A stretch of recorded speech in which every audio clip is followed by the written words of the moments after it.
आप exam tour देख रहे हैं 11th-12th का सभी विषय का और शिक्षा विभाग का, और आपसे बता दें अत्यंत पिछड़ा विभाग का सभी का एग्जाम समाप्त हो चुका है।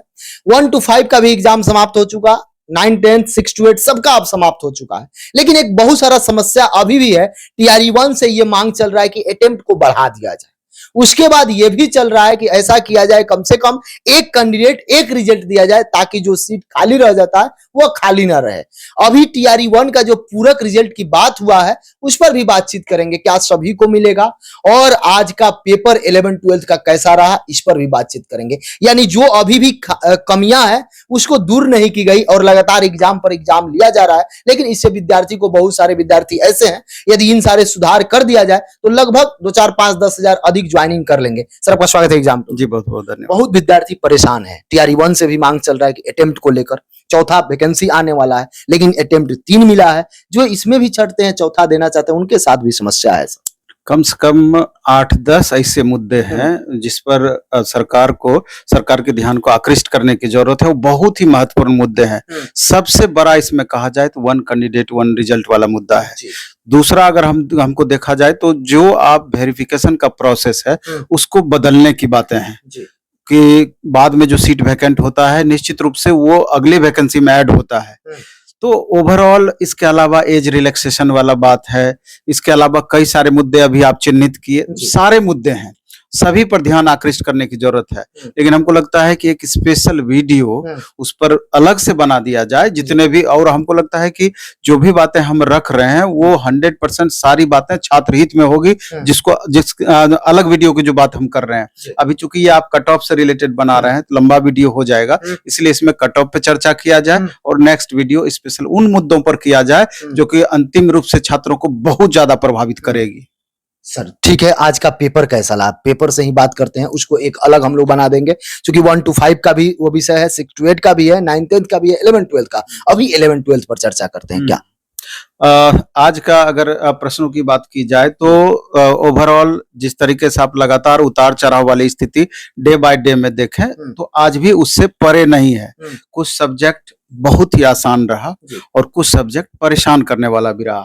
अगर आसान की बात हम करें तो सबसे ज्यादा आज आसान हिंदी आपका रहा। 2 दिन हिंदी रुला दिया।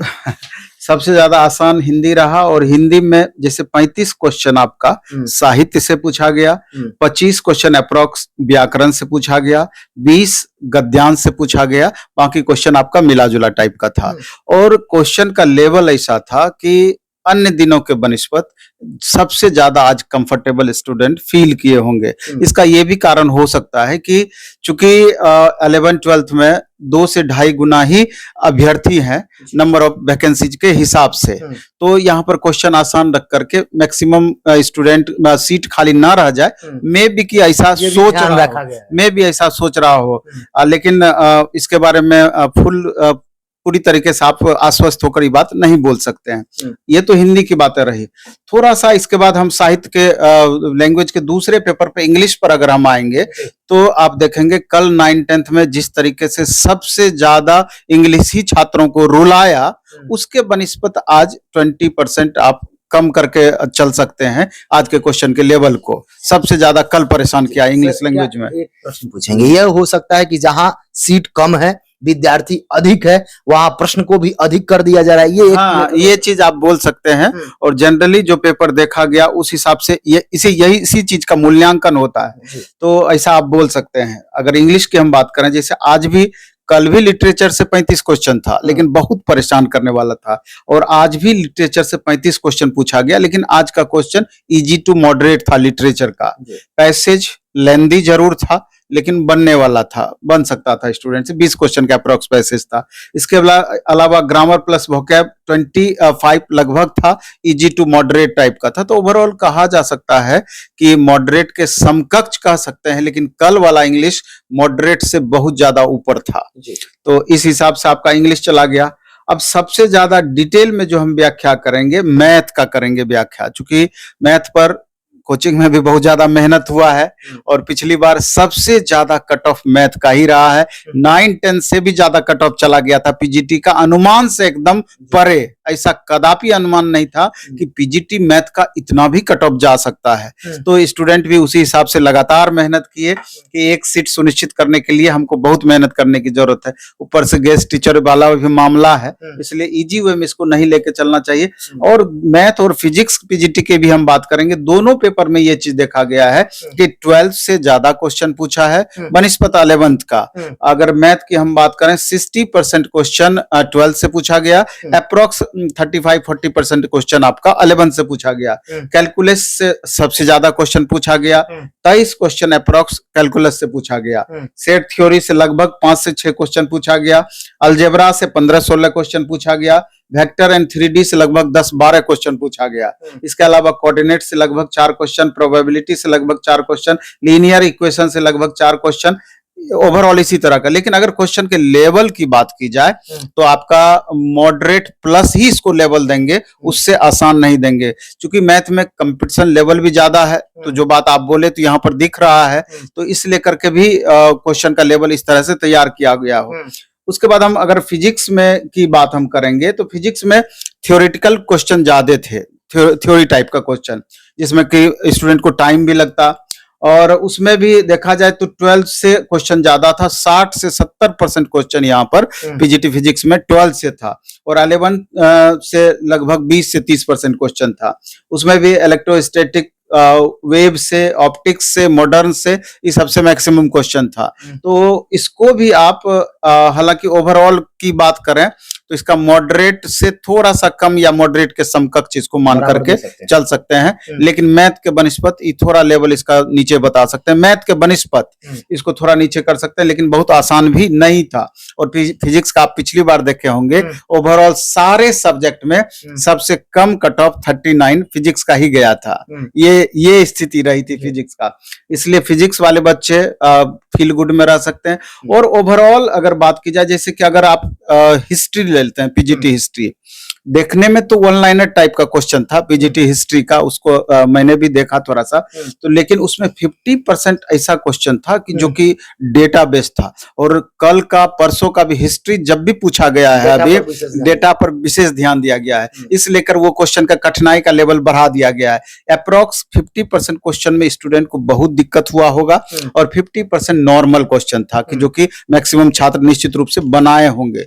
और ओवरऑल जिस हिसाब से हिस्ट्री का कट ऑफ जाता है, तो स्टूडेंट अगर इधर से लगभग 50% 60% मार्क्स ला पाते हैं और उधर से सपोर्ट उनको मिल जाता है कॉमन पेपर का, तो उनका काम बन सकता है। ओवरऑल यही स्थिति, मतलब कॉमन पेपर अगर सपोर्ट करता है तो अच्छा हो। हाँ, अगर आप पहले आप थोड़ा सा कॉमन पेपर पर चर्चा कर लिया जाए, फिर उसके रोल पर हम चर्चा करेंगे, जो बेहद महत्वपूर्ण होगा।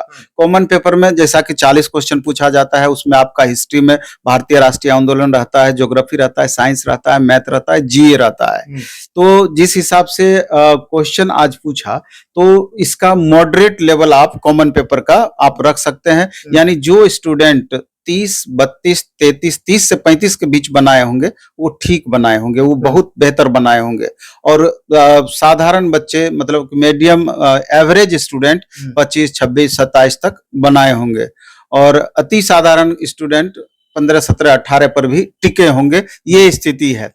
तो ओवरऑल क्या होता है कि जब भी आपका पेपर में उतार चढ़ाव, यानी मूल पेपर जो 80 मार्क्स का होता है उसमें उतार चढ़ाव होता है, तो हमेशा मेंटेन आप कॉमन पेपर से ही उसका करते हैं। और कॉमन पेपर में क्या होता है कि मान लीजिए कि किसी का साइंस बैकग्राउंड रहा है, साइंस में मैथ भी हो सकता है, फिजिक्स भी हो सकता है, केमिस्ट्री भी हो सकता है, बॉटनी जूलॉजी भी हो सकता है। तो जिसका साइंस बैकग्राउंड रहा है तो उसको आर्ट्स पेपर में, एसएसटी पेपर में जनरली दिक्कत होता है।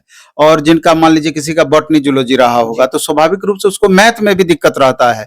तो ये संतुलन एक तरीके से बनाता है। और सोशल साइंस वाला जो एसएसटी का जो छात्र है, चाहे वो हिस्ट्री रहे, पॉलिटी रहे, इकोनॉमी रहे, ज्योग्राफी रहे, तो इन सब पेपर के स्टूडेंट को साइंस और मैथ में ज्यादा परेशानी होता है। तो ये एक तरीके से संतुलन बनाता है। तो ओवरऑल कॉमन पेपर के परफॉर्मेंस पर फाइनल रिजल्ट हमेशा प्रभावित होता है। मान लीजिए कभी कभी क्या होता है कि आपका मूल पेपर बहुत टफ पूछ दिया, जो जैसा टीआरई 1 में हुआ था। अभी तो टीआरई 2 के समकक्ष पूछा है क्वेश्चन, जैसा कि टीआरई 1 में हुआ था। तो उस समय क्या होता है कि अगर आप कॉमन पेपर में परफॉर्मेंस अपना ठीक दे दिए, तो वो आपको मेंटेन कर देता है। मान लीजिए 80 में अगर आप इधर 40 क्वेश्चन, 40 मार्क्स ले आए, यानी 50% ले आए, और उधर कॉमन पेपर में आप लगभग 30 के करीब कर दिए, 28 के करीब कर दिए, तो 78 मार्क्स हो गया, कट ऑफ के नजदीक एकदम पहुंच गए, आपको बहुत ज्यादा प्रॉब्लम नहीं रहेगा, सेफ जोन में आ गए। हाँ, कुछ एक्सेप्शन जरूर होता है, जैसे मैथ का पिछली बार इतना हाई कट ऑफ एक्सेप्शन था, हिस्ट्री का भी कट ऑफ पिछली बार अच्छा रहा था, और कई सारे पेपर थे कट ऑफ अच्छा रहा था, लेकिन जैसे कि होम साइंस का कट ऑफ प्रभावित था, सोशियोलॉजी का कट ऑफ प्रभावित था, फिजिक्स केमिस्ट्री का तो सब दिन कट ऑफ प्रभावित रहता है। आपका बॉटनी जूलॉजी में आपका बॉटनी का कट ऑफ निश्चित रूप से कम रहता है, जूलॉजी का ज्यादा रहता है, जूलॉजी के स्टूडेंट ज्यादा परेशान हो जाते हैं, बॉटनी वाले फील गुड में रहते हैं। तो 11th-12th को ओवरऑल स्थिति यही है। संस्कृत और उर्दू का हाँ, सबसे ज्यादा तो कंफर्टेबल संस्कृत वाले ही छात्र ओवरऑल हैं, चाहे उनका 6 to 8 का संस्कृत रहा हो, 9-10th का संस्कृत रहा हो, या 11th-12th में संस्कृत रहा हो। तो ये उर्दू वाले का भी स्थिति कमोबेश वही है, लेकिन संस्कृत से ज्यादा थोड़ा सा टफ हमको लगता है उर्दू का पड़ता है, उसमें छात्रों की संख्या ठीक ठाक है बनिस्बत संस्कृत के। और सर पॉलिटी वगैरह देखे तो क्या कहिए?